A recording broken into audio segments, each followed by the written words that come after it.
this when you the boss. Move like this when you decide. All I do is raise a bar. I get whatever I want. Do like this when you were the boss. Get the money, play the part.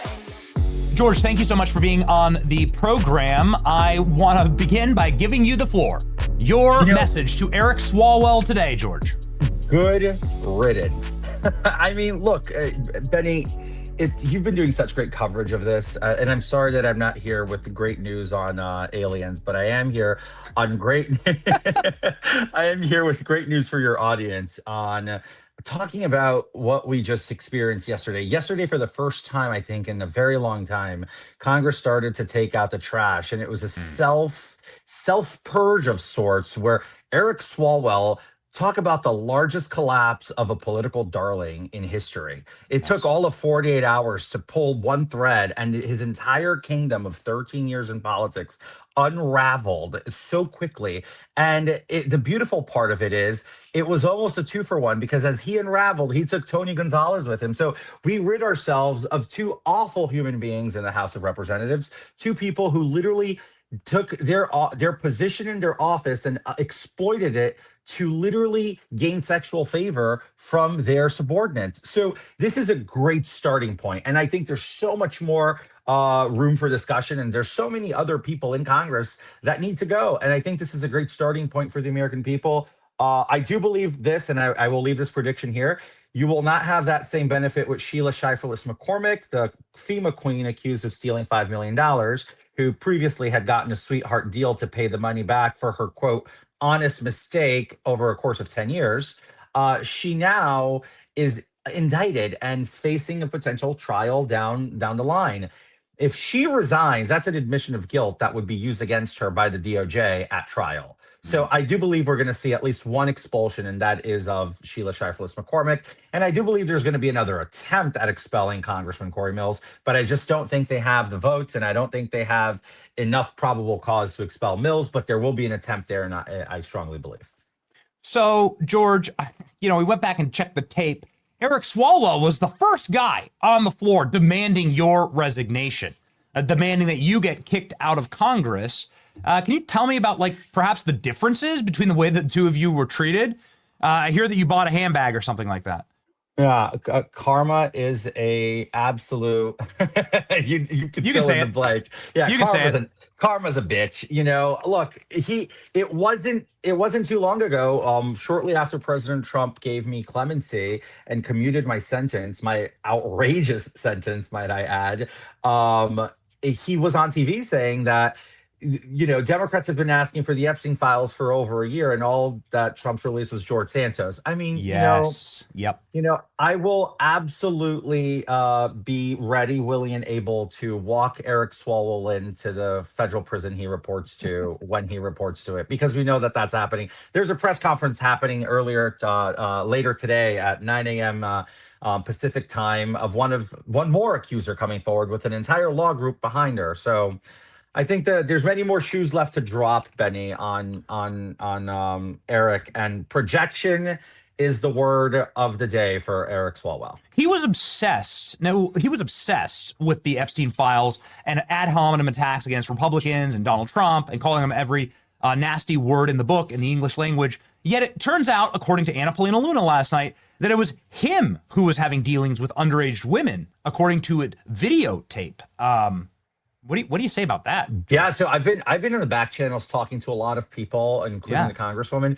There's this massive allegation that I haven't been able to 100% verify yet, but I believe the Congresswoman has, that the videographer of that very infamous video with the escorts happens to potentially be a minor.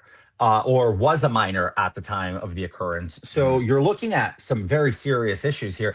And look, I wouldn't be shocked if underage activity starts coming forward. When a man goes down a rabbit hole this dark, this deep, Benny, I think there's a lot more to be uncovered. This is the tip of the iceberg, in my opinion. And the sad part is that I think the American people deserve to know is Democrat leadership knew, Republicanship leaders knew, and so did the Washington, D.C. press corps know about Eric's behavior. And it's funny how nobody ever did anything. It's very frustrating. Yes, we believe that that's simply because of politics. They just pulled a Biden on the guy as soon as he became electoral toxins for the party. They just got rid of him, right? They threw him in the wood chipper. As soon as he was a loser, then they threw him in as soon as he was going to mess with the party power and potentially cost him the governorship of California, straight into the wood chipper, like Fargo. Yeah. Yeah. I mean, what's the excuse for Republicans, though? I don't. Yeah, that's such a great point. Such a great point, George. Okay, so that brings me nicely. I know that you're on the phone, and I know that you're up against a hard out, but I gotta ask you about this tweet up on screen right now, George. Is your tweet to Ruben Gallego? I don't even know if I'm saying that right. But I don't even care. You say you're telling the senator from Arizona, yo, you were like roommates with Eric Swalwell. What do you mean you didn't know about him? What do you mean he was living a double life? A lot of speculation because there are photos of them shirtless together in the desert. There's photos of them at parties. There's photos they were besties, birds of a feather kind of thing. There's a lot of online sleuths that are saying, well, George Santos has the receipts. George, you got the receipts on this one? Ruben Gallego was my neighbor when I was in Congress. Our offices were next door to each other on the Longworth House office building. And I can say this, revolving door is what his office was after hours. Second of all, Ruben Gallego and Eric Swalwell have this bromance situation going on in public. If you follow Caroline Wren's X page, it is probably the most entertaining thing because she is unearthing such pearls of absolute joy between the two of them that, I mean, and hey, I'm a gay man, and for me to say that that was probably some of the most gayest things I've ever seen between two men. Yeah, dude, like you're riding a camel, in like jogging shorts in the middle of the desert. Like, and what? No, one was in tiny little Speedos. Let's not forget, Gallego's wearing Speedos. And second of all, yes, there are receipts that will be coming out soon. I'm just making sure that I protect myself legally before I put stuff out there. You know how the drill goes. I do. So just really quickly, George, and I know you have to go. But what do you mean? I have to ask you a follow up. You said his office was a revolving door. Gallego's office was a revolving door, and that you were very close. You were close with both of them in proximity.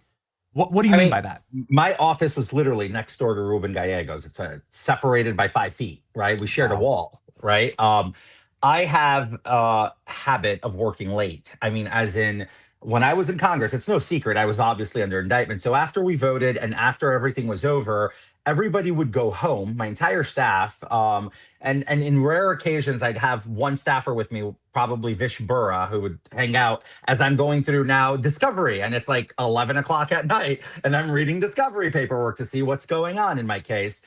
And, on more than one occasion, I either bumped in with the congressman at the time coming in or out of his office, and always accompanied by different young women. So, this is a pattern. It's a behavioral pattern. It's a culture that he and Eric Swalwell embraced in DC because they're arrogant and they thought they were above it all and they were just going to never get caught. Now, look, where there's smoke, there's fire. Please keep the pressure on Gallego. If he wants to be transparent about this, release every shred of text, email, phone call, Snapchat, Instagram, Twitter DMs with him and Swalwell, and come clean. Tell us what you know. Is this going to lead to a big Me Too? Is this going to be like a Harvey Weinstein Me Too, like Hollywood level? Like, is this going to take over Congress? Like, are we going to have like people coming out from all over the place? You took the words out of my mouth. That's amazing. Please. This is the Me Too of Congress. This is the beginning of the end of the sexual predator behavior in Capitol Hill. This is going to be the Harvey Weinsteins of the Bill Cosbys that are going to bring down this generational behavior. Just remember one thing, Benny. You're a very intelligent guy. You've been around. You know this. Remember why the U.S. House of Representatives no longer has the Page program. Only the Senate retains it. Because of this behavior. Because young children who would go from their schools to learn from our leaders were literally assaulted by members of Congress. And these are 13, 14, 15-year-olds. That's why the U.S. House of Representatives no longer has the Page program. So understanding this is so vital for people to understand why this is a very important moment in time for our youth, for future leaders and generations to come. Wow. And more women are lawyering up right now against Swalwell. Unbelievable. Yep. There's one with a press conference today, and there's another one lawyering up as we speak. Ladies and gentlemen, a man that we hope runs again for Congress. I don't know about that. Let us know, George. I don't know about Let that. us know. I don't think there's anything constitutional. Whatever, man. Whatever. We thought it was a barrel. We thought it was a barrel of monkeys. We loved having you in Congress. Thank you, George, so much. You can follow him right here. Here's his X page. He has almost 300,000 subscribers right here on X. Follow George, and Godspeed. Thank you for your insights here. Thank you, sir.